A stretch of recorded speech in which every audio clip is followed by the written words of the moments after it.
When my uncle offered me the chance to spend a week at his remote lakeside cabin, I jumped at the opportunity. It was a secluded retreat in the mountains, surrounded by dense forests and a crystal-clear lake, perfect for a peaceful getaway. I decided to bring along my 3 closest friends, Tim, Alex, and Sarah. They were just as eager for the adventure as I was. We arrived late in the afternoon, the sky painted in hues of orange and pink as the sun dipped below the horizon. The cabin was a charming, rustic structure, just like something out of a fairy tale. It had a wraparound porch with rocking chairs, and a stone pathway leading down to a private dock on the lake. My uncle had left the key in a hidden compartment under the mailbox, and as we stepped inside, we were greeted by a warm, cozy interior filled with wooden furniture and a roaring fireplace. After giving my friends a quick tour of the cabin, I was most excited to show them the basement. My uncle had always been a bit of a collector, and the basement was his treasure trove. When we reached the basement door, I noticed something strange. There were several new locks on it, which seemed odd, but my uncle had a lot of valuable items down there, so I figured he was just being cautious.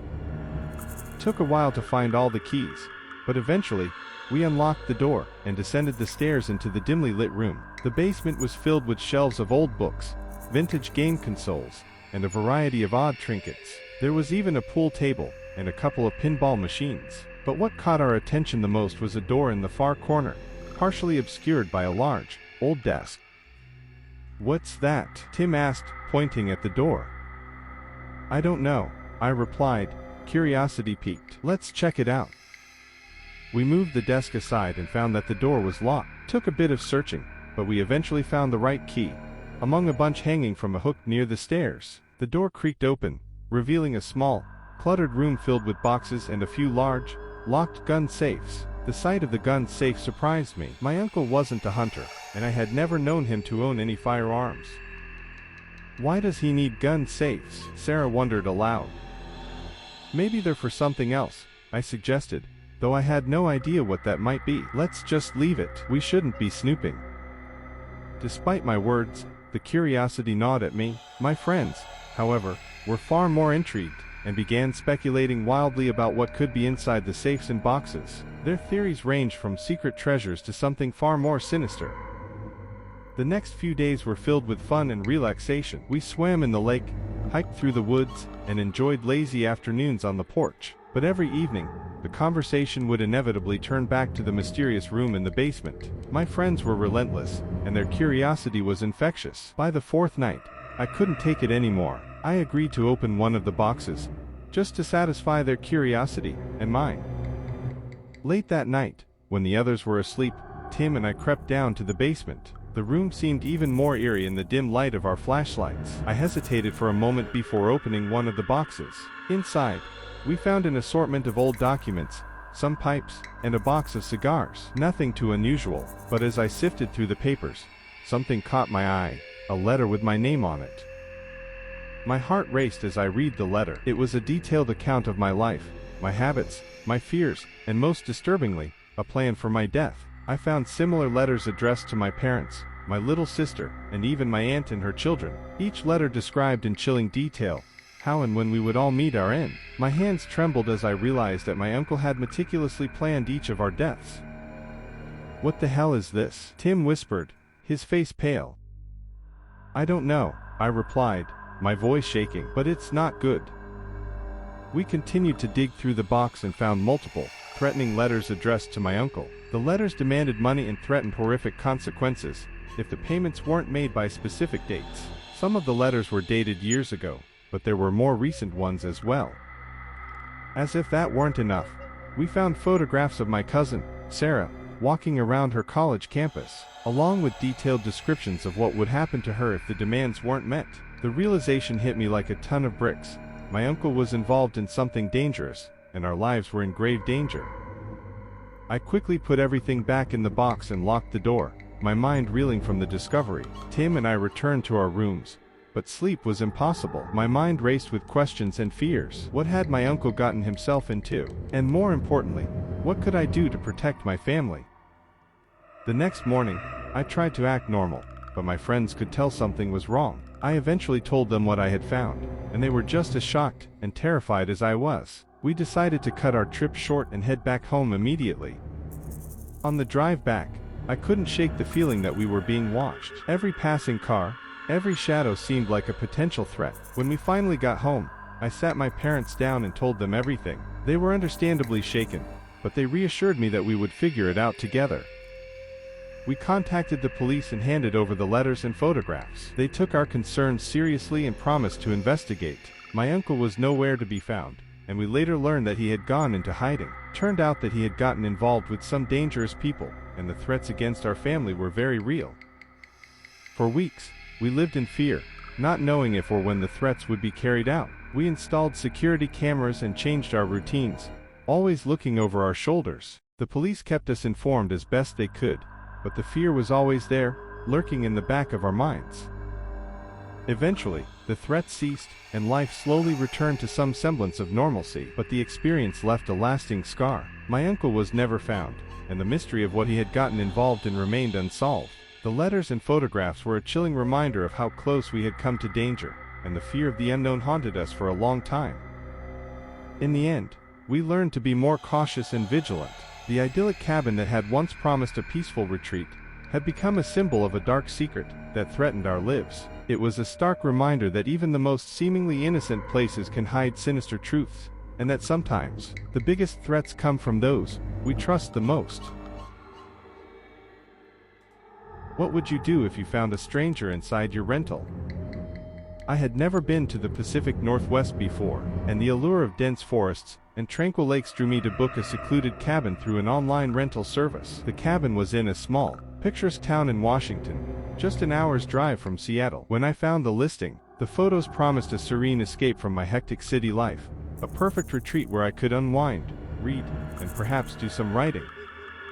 Arriving late in the afternoon, I navigated the winding roads that led to the cabin. The scenery was breathtaking, with towering pines and a mist that clung to the ground like a living thing. As my car crunched to a halt on the gravel driveway, I took a deep breath, savoring the fresh air and the silence broken only by the occasional chirp of a distant bird. The cabin was charming, exactly as the pictures had shown, a quaint wooden structure with a wraparound porch and large windows that looked out over a private lake. I could already envision myself sitting out there with a cup of coffee, listening to the lapping water. But as I stepped out of the car, I felt a sudden chill, not from the air, but from the sense that I was being watched. I brushed it off as fatigue from the long drive. With a click, I unlocked the door and stepped inside, the floorboards creaking underfoot. The interior was cozy, with rustic furniture and a stone fireplace that looked like it had seen many a winter evening. I set my bags down and took a moment to explore. The kitchen was stocked with the essentials, the living room had a stack of books and board games, and there was even a small desk by the window, a perfect spot for writing. As night fell, I made myself a simple dinner and settled in with a book. The cabin's isolation was beginning to feel more comforting than unsettling, and I found myself drifting off to sleep in the plush armchair. I woke with a start a few hours later, disoriented by the darkness that enveloped the room. The fire had died down to embers, casting a faint glow across the walls. Then I heard it, a soft, barely audible click, like a door being opened. I held my breath, listening intently, but the sound didn't repeat. Chalking it up to the house settling, I shook off the unease and went to bed. The next morning was bright and crisp. I decided to explore the surrounding woods and maybe take a dip in the lake. After a refreshing swim, I returned to the cabin to find the front door ajar. My heart skipped a beat. Had I forgotten to lock it? The thought nagged at me, but I convinced myself that it was just my imagination playing tricks. As the day turned to evening, I couldn't shake the feeling of being watched. The cabin's remote location, which had seemed so appealing, now felt isolating. I found myself glancing at the windows, half expecting to see a face peering in, but there was nothing, just the dense trees and the darkening sky. That night, I double-checked all the locks and kept a flashlight by my bed. Sleep was elusive, and I tossed and turned, my mind racing with every creak and groan of the old cabin. Around midnight, I was jolted awake by a loud thud. It sounded like something heavy had fallen in the living room. Heart pounding, I grabbed the flashlight and crept down the hallway. The beam of light flickered, casting eerie shadows that danced on the walls. As I entered the living room, I scanned the room, but everything seemed in place. Then I saw it. The front door was wide open, swinging gently on its hinges. I felt a cold sweat break out across my skin. I knew I had locked that door. Panic surged through me, and I backed away, my flashlight flickering as my hand trembled. Just as I was about to retreat to my room, I heard it, a faint, almost imperceptible breathing coming from the kitchen. With my heart in my throat, I edged closer, the flashlight shaking in my grip. The kitchen was dark, but I could see a figure crouched in the corner, shrouded in shadow. For a moment, we both stood still, neither of us moving. Then, the figure slowly rose to its feet, stepping into the dim light. It was a man, his face gaunt and eyes wide with a wild, haunted look. He was dressed in ragged clothes that hung off his thin frame, and his hands were caked with dirt. I couldn't tell if he was a threat, or just as scared as I was. "Who are you?" I managed to croak out, my voice barely above a whisper. The man didn't answer. Instead, he took a step forward, his eyes locked onto mine. I backed away, my mind racing for a plan. He must have been living here, hiding out in the cabin. But why, and for how long? "Please," I said, trying to keep my voice steady, "just leave. I don't want any trouble."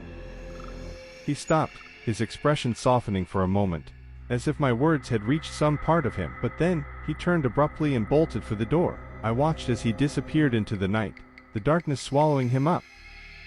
I slammed the door shut and locked it, my hands shaking so badly I could barely turn the key. I spent the rest of the night huddled in the corner of my bedroom, clutching the flashlight and a kitchen knife, my ears straining for any sound that might indicate his return. The next morning, I called the rental service and demanded an explanation. They seemed just as surprised as I was, promising to send someone to check it out. I packed my bags and left, not waiting for their investigation. The serene escape I had envisioned had turned into a waking nightmare. Back in the safety of my own home, I couldn't shake the memory of the man's eyes, those haunted, desperate eyes that seemed to hold a lifetime of secrets. Who was he, and what had driven him to hide in that remote cabin? I would probably never know, but the experience left me with a lingering sense of unease, a reminder that sometimes the most idyllic places can harbor the darkest of secrets.